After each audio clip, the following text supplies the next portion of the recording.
So it is, Imran, if you can bear it, the thought of it, with huge, enormous pleasure and looking out all over this great arena, 500 people are now going to cling, astonishingly, to every word you say. So can I introduce Imran Khan?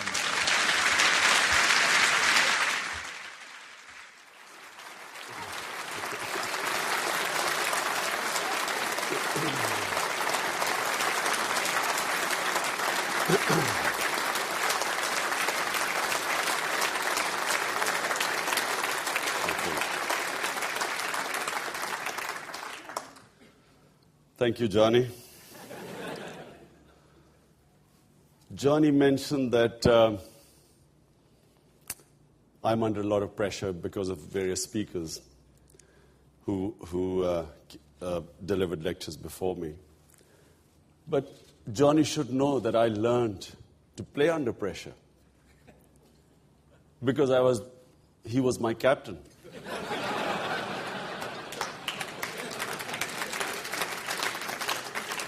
But not that he was a captain.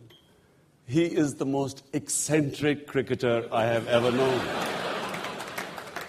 You don't know what it was like playing under him. It was the most incredible experience.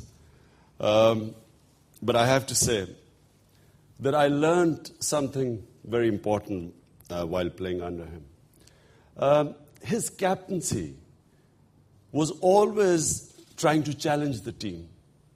Before him, the county captains which I had met or played under always played to save the game. The priority was not to lose. Johnny was the first county cricket captain I played who played to win. Big difference. When you go into a game playing not to lose means a different strategy, different team selection. When you go into play to win, it's a completely different strategy, attitude, team selection. So that's one thing I have to say. And yes, learn to play under pressure under you, Johnny. Now, the spirit of the game. I think the first thing where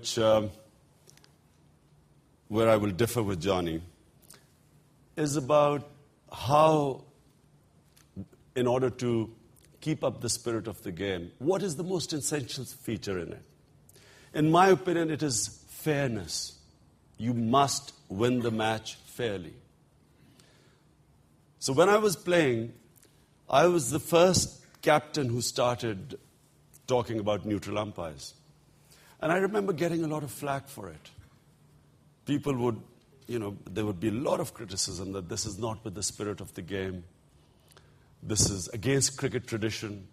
Johnny is very traditionalist. And I'll soon go on to say how we differ there too about various things that have come up. But I always thought that a match must be won fairly and squarely.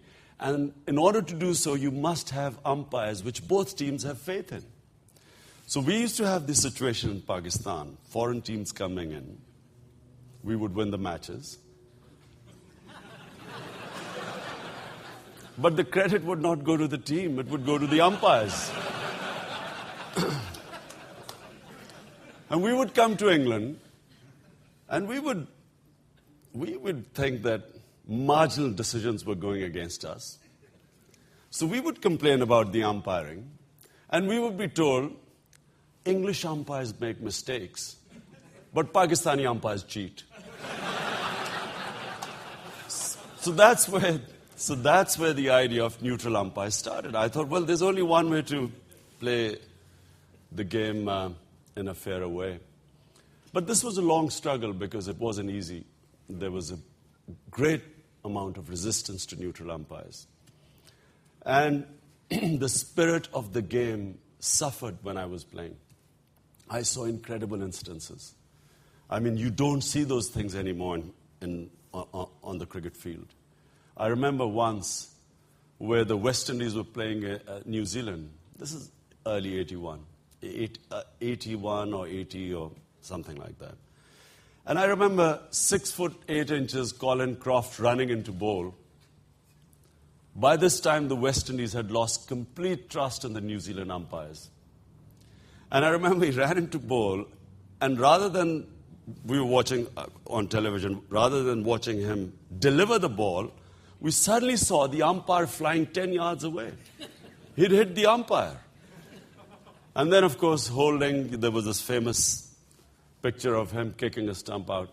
So there was a lot of acrimony in the game.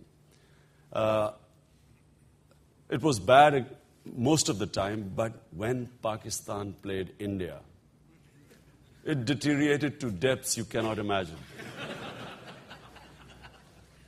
Losing against India in Pakistan was not an option. And same in India, for India to let Pakistan win wasn't an option. So whenever the teams were doing badly, they could always rely on the umpires. So Pakistan never won in India, India never won in Pakistan. Straight as that. Anyway, here was I led this tour to India in 1987. Indian preparing home conditions, wicket for their own spinners. So we had our strength in fast bowling. Now, first 4 matches, all drawn matches because the wickets were spinners, but they were so slow that there couldn't be any result. 5th test match, India produced in Bangalore one of the most spinning wickets I've ever seen. It was from we started off, we tried fast bowlers 1 over each, and then the spinners came along. And I have never seen a spinning wicket like that. Pakistan bowled out for 118.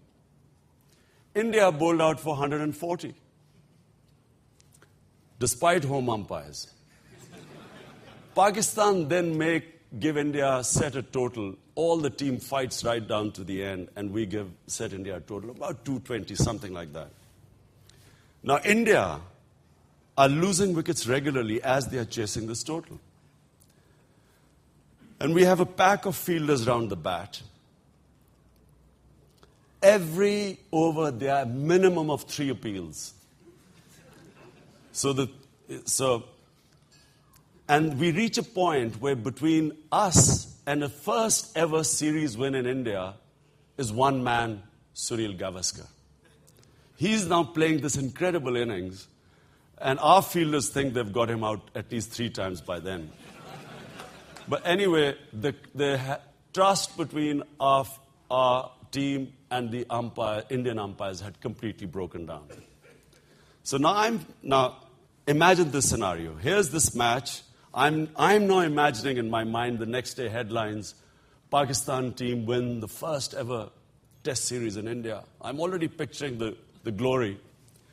But as this Sunil Gavaskar's batting is making them creep nearer and nearer the total, I'm watching the faces of the pack round the bat.